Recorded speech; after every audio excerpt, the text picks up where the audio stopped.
Before I get started, no, I'm not talking about the changelings from the MLP series. MLP is a fun show, but don't get excited about ponies in real life story or something. And forgive me for the typos. I wrote this out while walking my dogs on a crappy old tablet. A few years back, I was walking a friend home. It was dark and in the winter months, and both of us being quite short, we were on high alert for someone that may be following us. Our walk back was mostly silent, only an occasional comment or whisper about looking behind us. We live in a tiny town, but that isn't a comfort when you'd already been sexually harassed by two creepy guys in one night. Not far from my friend's house, a tall and thin figure started to follow us.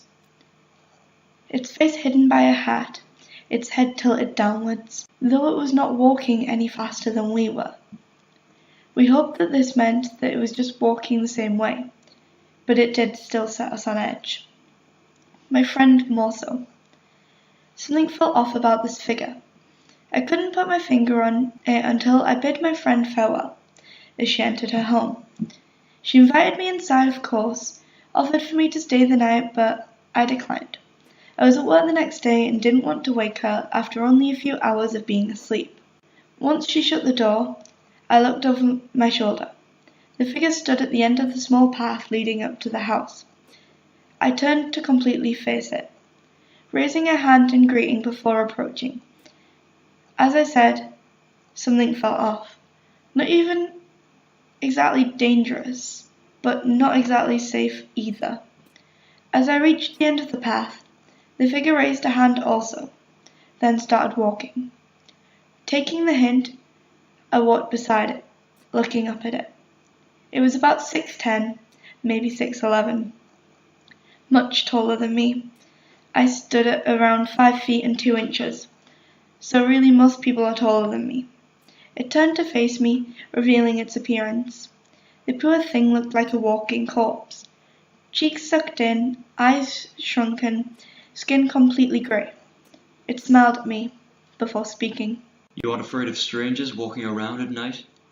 Usually I would be, but you're not the average stranger, I responded, only for it to chuckle. It shook its head, speaking once more. You're right about that. Which way are you headed? Straight up here and across the industrial estate. You? The nearest bus stop, if I can find it.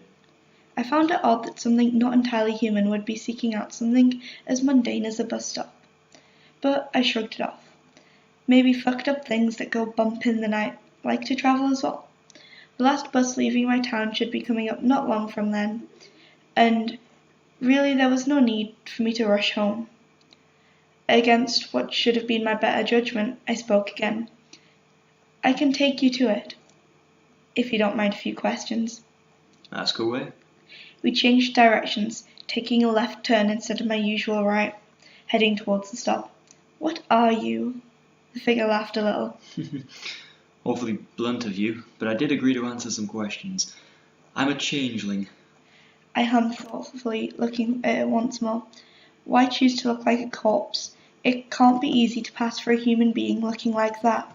I've held this form for 30 years. It's not healthy for us to be in a form for more than 5 years. Then why keep one for 30? The changeling let out a sigh, shaking its head before responding to my question. It's much harder for us now. A few hundred years ago, if we took the form of a child and then moved on to the next form, a child having gone missing would be tragic, but investigations would be limited.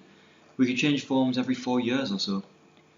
It took a few seconds to process that information. I'd assumed the changeling was looking for a new form to take, which alarmed me for a few moments. You're looking for a new form? Yes. I'm surprised you're not afraid of me trying to take yours. Why is that? My turn to laugh at something said. When I was a child, I ran across what I could only assume was some kind of banshee or similar spirit. She screamed at me before disappearing. There's not much you can do to me. Ah, in that case your curse is your blessing, yes? Absolutely. There was a silence for about 2 minutes, while the both of us thought over what we had learned about one another.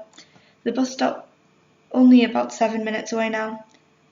I debated taking a longer turn, but even with being somewhat safe due to the spirit's curse, or whatever the fuck it was, that didn't mean it couldn't harm me still. Do you prefer to just take the forms of children? I asked, eagerly awaiting an answer, remembering that the changeling nodded before adjusting its hat, clumps of hair falling away. Yes, children have less personality traits we need to mimic. It makes things easier for us, even if some of us are opposed to eating the young. What about animals? Incredibly boring.